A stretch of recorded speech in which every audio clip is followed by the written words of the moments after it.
existe esa figura. O sea, a ver, nosotros estamos de acuerdo en la revocación de mandato, estamos orgullosas y orgullosos de la elección del Poder Judicial y también estamos muy orgullosos y orgullosas del gobierno de nuestra presidenta Claudia Sheinbaum. Es simplemente el decir. Agradezco a Carolina Villano, Giovanna Bañuelos y Patricia Urriza que están con nosotros. Bienvenidas. Muchas gracias, buenas noches. A ver, en torno a la revocación de mandato, que se está planteando la posibilidad de adelantarla al 2027 para empatarla con los comicios que se tendrán para gobiernos estatales, alcaldías, municipios, incluso diputados. ¿Qué es lo que está viendo el PRI? Caro, escuchábamos hoy a Manuel Añorbe, pero queremos que nos expliques qué es lo que están viendo. Bueno, pues vemos la intención de meter a la boleta a la presidenta de la República. Cuando se aprobó la revocación de mandato, se prohibió expresamente que se empatara con otras elecciones para justamente que hubiera equidad en la contienda. La presidenta pues tiene recursos públicos, tiene visibilidad, tiene acciones que presumir, buscando lo que sería una revocación, aunque Andrés Manuel la cambió con una manera distinta de enfocar esto y tuvo solo 13% de la votación. Yo creo que la presidenta... 17.7. Entonces realmente pues es muy poco y ella ha de decir, me meto a la elección del 27, ayudo a tener el Congreso, a tener la mayoría nuevamente y eso pues es inequitativo con el resto de los partidos porque ella tiene todo el poder del Estado. Entonces por supuesto que es inconstitucional, por eso quieren reformar la Constitución y definitivamente pues ahora está planteado por Ramírez Cuéllar, ahora lo frenó el diputado Monreal, pero esto significa que lo quieren pasar para cuando hagan la reforma completa. Yo creo que sería un golpe directo a la democracia absolutamente. Que ya dijo la presidenta que lo ve bien, que era lo que esperaban, ¿no? Ayer escuchábamos a la bancada de Morena decir que iban a esperar también a la presidenta a ver qué decía, y pues hoy ya parece que les dio la bendición. Bueno, evidentemente ella es la que envió a Ramírez Cuéllar pues a poner la iniciativa. No creo que por su propia iniciativa propia lo haya colocado así. Sin embargo, insisto que es verdaderamente una agandalle, es absolutamente en contra de todos los principios de equidad, de democracia, de todo tipo, ¿no? Entonces, con todos los recursos del Estado, desde la mañanera haciendo campaña, pues la gente va a hacer, imagínate, Poder Judicial, campaña por 300 distritos, campaña 17 gobernaturas, etcétera, etcétera, alcaldías y demás. Entonces, francamente, la gente pues va a llevar cuantos acordeones. Evidentemente, es una gandalla. Giovanna. Bueno, en principio decir que la revocación de mandato es un triunfo de nuestro movimiento, que nosotros siempre hemos sostenido que el pueblo de México debe tener no solamente el derecho de elegir a sus autoridades, sino también de evaluar, y ya se ha mandatado a través de esta reforma constitucional, evaluar su desempeño a la mitad de su mandato. Dicho esto, Pedro, creo que necesitamos todas y todos preguntarnos si es pertinente que en este momento se esté discutiendo una reforma de esa naturaleza, cuando en efecto estamos en vísperas del proceso electoral más grande en la historia de nuestro país, no solo porque vamos a renovar a los 300 integrantes de la Cámara de Diputados, más su representación proporcional a la mitad de gobernadoras y gobernadores de nuestro país. Se van a elegir en 17 entidades a sus gobernadoras y gobernadores y se va a acompañar en prácticamente todo el país con la elección municipal y solo en el estado de Coahuila no se elegirá Congreso local. Es una elección ya por sí enorme, es un gran reto. Más, eso te iba a comentar, más ahora la elección del Poder Judicial. Cuando nosotros hicimos esta reforma constitucional para la revocación de mandato, no estaba en la agenda la obligación, porque aún no se había aprobado la reforma del Poder Judicial, de elegir en un proceso concurrente a todas nuestras autoridades jurisdiccionales. Entonces, digo, yo lo que me preguntaría ¿es pertinente o no que en este proceso tan grande estemos discutiendo la figura de revocación de mandato? Habrá que discutir. Yo creo que requiere de un muy amplio debate. Creo que ha quedado claro para toda la ciudadanía, así lo demuestran las encuestas, que 8 de cada 10 mexicanas y mexicanos aprueban el gobierno de nuestra presidenta. No es un tema de trastocar la equidad de la contienda o no, sino el tema, como ya lo mencioné, de si el electorado incluso va a tener el ánimo de poder participar en jornadas que son tan complejas, Pedro. La primera elección al Poder Judicial solo había proceso concurrente en dos entidades, en Veracruz y en Durango. Lo real es que no hemos vivido. No, Durango y Veracruz. Durango y Veracruz. la elección del Poder Judicial de este año. No, me refiero cuando la revocación de Andrés. Sí, o sea, la revocación de mandato del presidente Andrés Manuel López Obrador el pasado 10 de abril del 2022, si no me equivoco, creo que la gran lección y el gran reto que nos debe quedar a todos es el incentivar la participación ciudadana. Oye, o sea, 18% de los ciudadanos participan. Sin que te salgas por la tangente de decir habrá que verlo, habrá que estudiarlo, etcétera, te lo pregunto yo a ti, esa misma pregunta. Claro. ¿Es pertinente de acuerdo a lo que tú consideras? Yo la verdad no lo veo necesario. O sea, yo creo que es importante que incluso el pueblo de México se ha llamado a las urnas estrictamente para evaluar el gobierno de su presidenta. Se lo merece nuestra presidenta. Se merece ser ratificada con esa contundencia en un proceso que, como lo está actualmente señalando la Constitución y la ley, sea solo para que nosotros podamos o no ratificar su mandato, porque la respuesta la conocemos, Pedro, insisto, no hay un solo estudio que no señale que 8 de cada 10 mexicanos aprobamos el mandato de nuestra presidenta. ¿Sería desvirtuarla? ¿Mande? ¿Sería desvirtuar su figura, su aprobación? A mí me parece que sí, no desvirtuarla como tal, pero me parece simple y sencillamente que es una ocurrencia, que necesitamos organizar con mucha responsabilidad el proceso electoral del 2027, que por primera vez en la historia de nuestro país es concurrente a los cargos del Ejecutivo que van a elegirse, del Legislativo y ahora del Poder Judicial. Y que la revocación de mandato requiere tener un día y una actividad específica para que podamos concentrarnos en ello. Tomamos en cuenta el ejercicio de la elección del Poder Judicial en Veracruz y en Durango, pues no es que vayan a ir a una sola casilla a depositar todos los votos, sino que van a tener que buscar incluso otra casilla en otro lugar distinto para poder ir a votar en la elección judicial, y habrá que ver también si en esta de la revocación de mandato no termina siendo incluso hasta como una necesidad, ¿no?, de una tercera situación geográfica ahí para que la gente pueda ir. Ahora, decía Ricardo Anaya hoy en el Senado, digo, esta es la posición del coordinador del PAN, que sí, que le entramos a la revocación de mandato, pero que también se pueda poner a revocación los gobernadores. ¿Ustedes estarían de acuerdo, Caro, en eso? Claro, mira, yo estoy de acuerdo que es una revocación, no es una ratificación, como se desfiguró con Andrés Manuel, porque dice que siga. Eso no es así. O sea, lo hicieron exactamente al revés.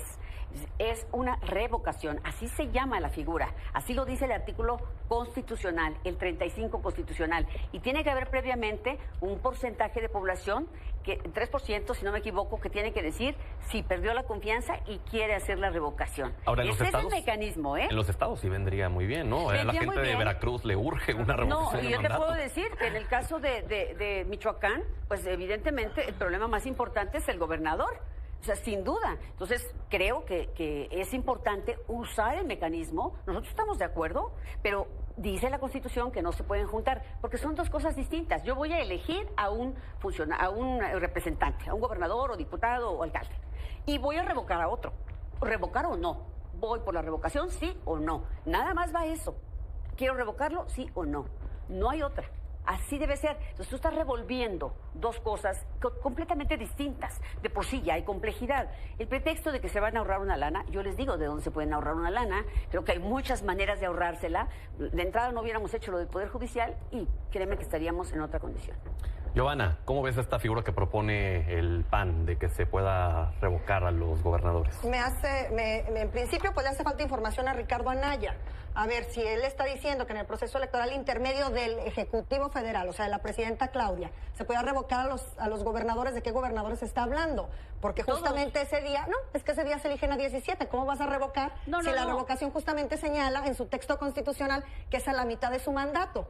Ahora, no puedes estar invadiendo esferas de las constituciones locales. Hablo en mi caso, en Zacatecas existe la figura constitucional local de la revocación de mandato y ya fue un ejercicio que muchas y muchos ciudadanos intentaron y seguramente en otras entidades existe esa figura. O sea, a ver, nosotros estamos de acuerdo en la revocación de mandato, estamos orgullosas y orgullosos de la elección del Poder Judicial y también estamos muy orgullosos y orgullosas del gobierno de nuestra presidenta Claudia Sheinbaum.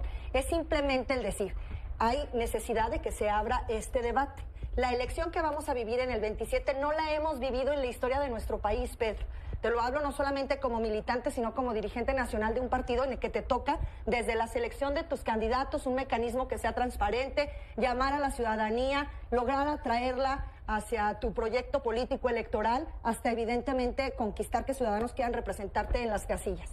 No hemos vivido un proceso concurrente como lo vamos a vivir en el 27, insisto, en una elección de tantos cargos al Poder Ejecutivo, de tantos cargos al Legislativo y aparte tantos cargos ahora sumados del Poder Judicial. Es decir, que lo que nos dices es que ya es suficiente trabajo y suficiente carga lo que ya va a haber como para que todavía le metan Y para más. el ciudadano necesitas tiempo para poderle explicar cuáles son todos los cargos que él va a elegir en la próxima jornada electoral. Simple y sencillamente, Pedro, creo que hay que ser congruentes. Yo recuerdo la discusión de la revocación de mandato que tuvimos en la pasada legislatura a propósito de la propuesta de nuestro presidente. La votación que se dio en Cámara de Diputados fue muy diferente a la que se dio en el Senado.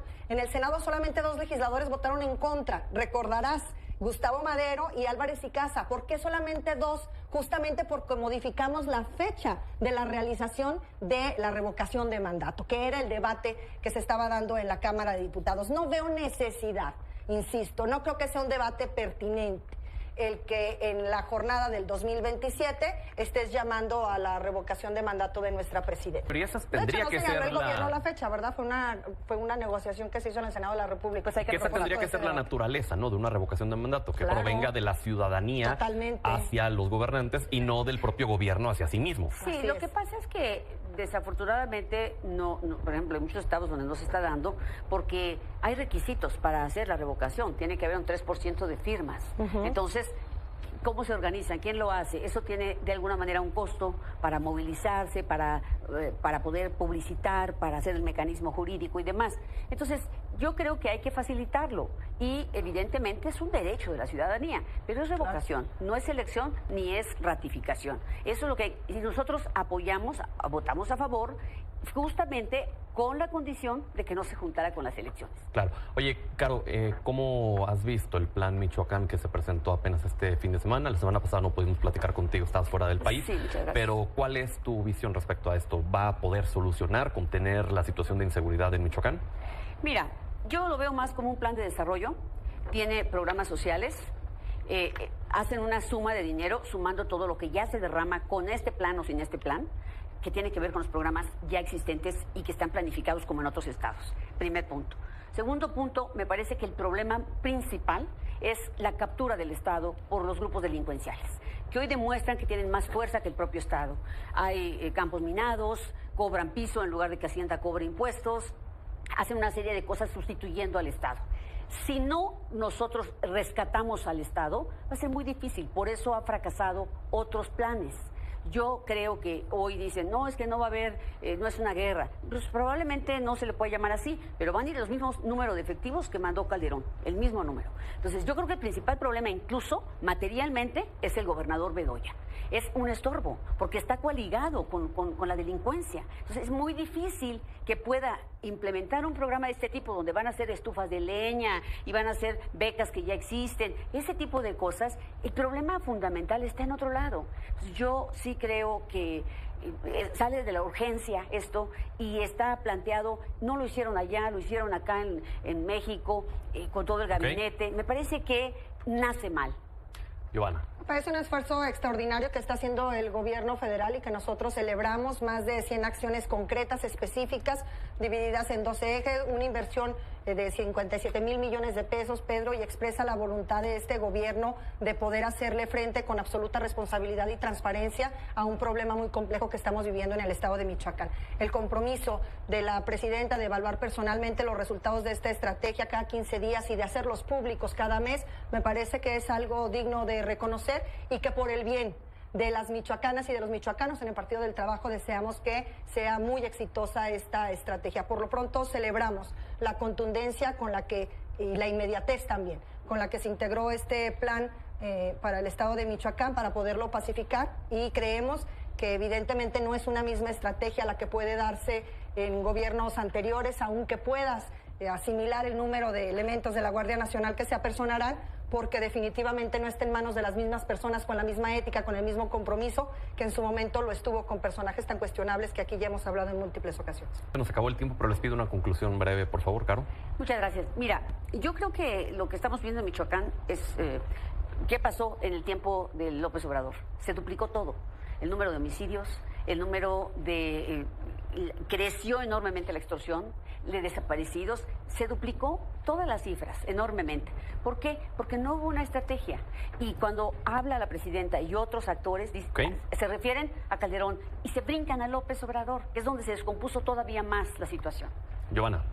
Bueno, en principio decir que no puedes tener este doble mensaje, Pedro. No hay un solo estado en este país que no pida y tenga la colaboración de las fuerzas del Gabinete de Seguridad. Claro. Es distinta la narrativa que tienen las y los legisladores a la que tienen las y los gobernadores. En todos los estados de la República hay presencia del Ejército, de la Marina y de la Guardia Nacional. Y los gobernadores la aplauden y la celebran, y aparte es una responsabilidad del Estado mexicano brindar. En el caso del plan de Michoacán es una acción extraordinaria, un plan extraordinario ante una circunstancia extraordinaria. No podemos consentir que se compare la estrategia de seguridad de un pillo que se robó hasta la presidencia de este país como Felipe Calderón a la del presidente Andrés Manuel López Obrador. Bien, les agradezco que hayan estado con nosotros. Gracias. Gracias. Buenas noches.